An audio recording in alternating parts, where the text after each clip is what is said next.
So I'm now going to break the rules entirely. Break them. And read some flash fiction. I cut my teeth on fairy tales. Fairy tales are kind of my favorite, and what I really like to do is reboot them. And the impossible project I've given myself is to rewrite all 365 of the Grimm's Brothers fairy tales. And I'm up to number 4, so I've got a ways to go. But this one is one you'll recognize. And it won first place in the Bacoco Literary Review Flash Fiction Contest, and they paid me like, I don't know, $300 or something. It was awesome. Nice. So enter the contest, because winning money is cool. And this is red. Here's what happens. I got to bring these herbs to my grandma on Elevado and Crescent, and this creepy guy with a mask on his face and scary teeth follows me, which I hate. Although it's typical of what happens here in this bullshit, really fancy part of Beverly Hills.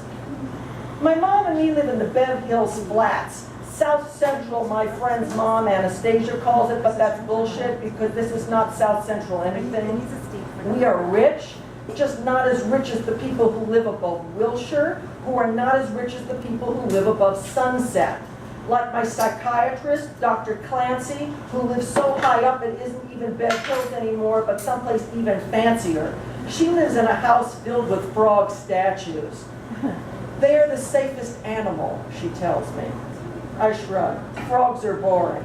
Dr. Clancy says I'm apathetic. I tell her I'm just unmotivated by life as we know it.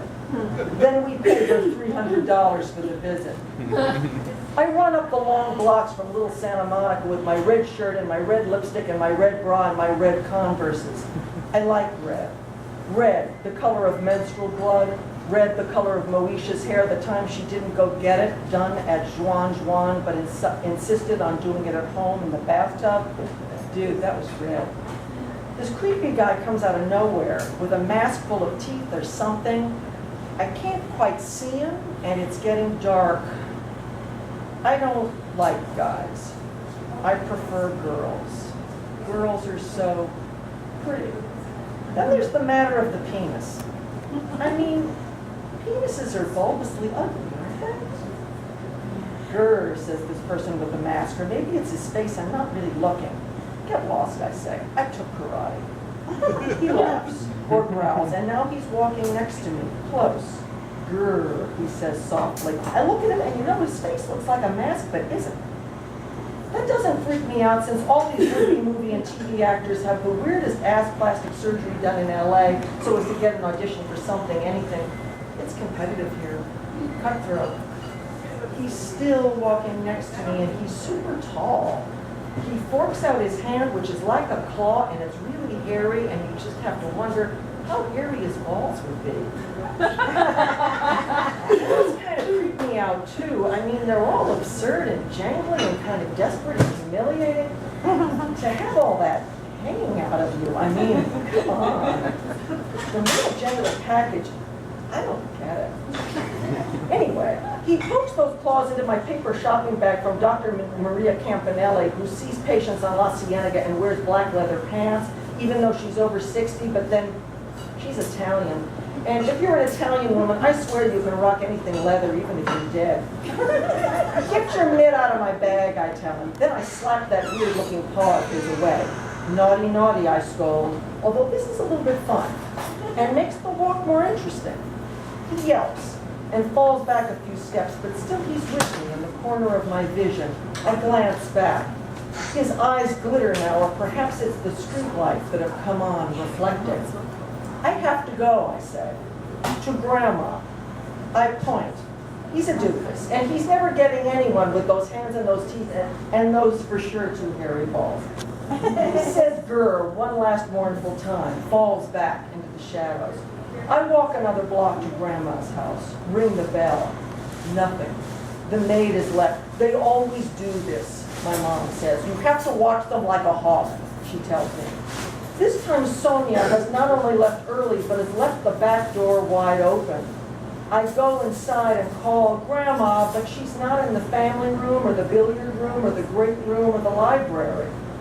Grandma's lying upstairs in her master bedroom with the lights turned off and the plasma TV turned to the Discovery Channel, which is weird because she doesn't like animals. I say, here are your herbs. She grumbles.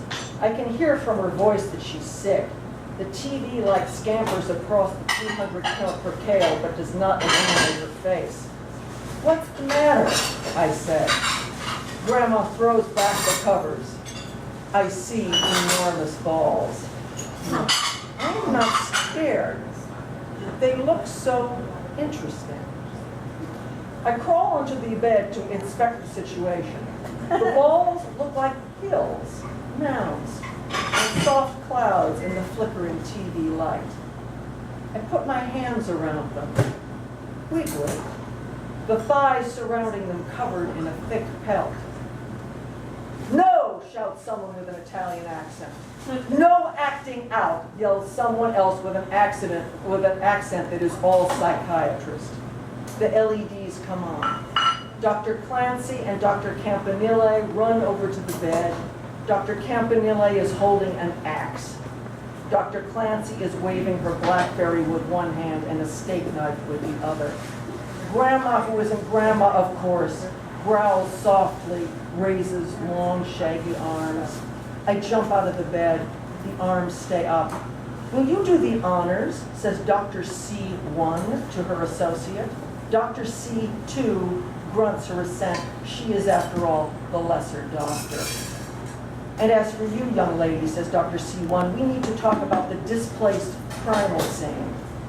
A lion attacks a giraffe on the Discovery Channel, but this man thing in the wolf mask lies still. His penis stands at attention even when the axe splits him open. I hear a whimper. Whose? I stand there, safe but sorry. The docs pull out Grandma and feed her the herbs. There's a lot of blood, red like Moesha's hair when she colored it at home. Yeah! Woo!